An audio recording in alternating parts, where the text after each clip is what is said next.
ও, সেই মজা পেতেছি। এইরকম করে সুখ কেউ দেয় নাই। আহ, ধ্যাৎ, কি হয়েছে?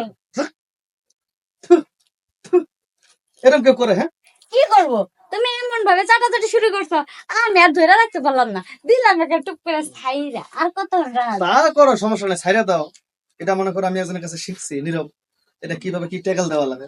কিন্তু তোমার নিচে যে এত বড় বড় যে তুমি ধুগলে ঘাস এই করে রাখছো, শুনো, সরো। এটা তোমার ভুল ধারণা। বলতে তুমি পারো। হয়তো এই রাগের মাথায় এডি কইতাছো। ওইখানে দুবলা তো দূরের কথা, একটা হেন্সি পাতাও জ্বালায় নাই, বাপ মারাও।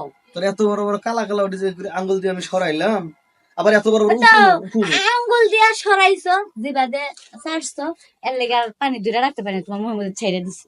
আবার এক কথা, পানি ছাড়ো, এটা কোনো বিষয় না। তুমি পানি ছাড়বাতে কিন্তু নিচে গেছি, হচ্ছে না, নীরবে আমাকে দেখাইছে যে পানিটা কিভাবে খাওয়া লাগে, পানিটা কিভাবে সাইড করা লাগে, আর এই পানি থেকে কিভাবে ভালো পানি আসে, এই পানি খেলে কিভাবে স্বাস্থ্য বাড়ে। আর নীরবে চেহারা দেখুন একদম হিরোগের মতো। নীরবে তো পেট নাই, সিলিম। তার মানে নীরব এরকম করে কাজ করে হ্যাঁ, নাকি? একেবারে অধ্যাপক, ডক্টর, বিশেষজ্ঞ, সবকিছু নীরবে নীরবে শিখেছেন না।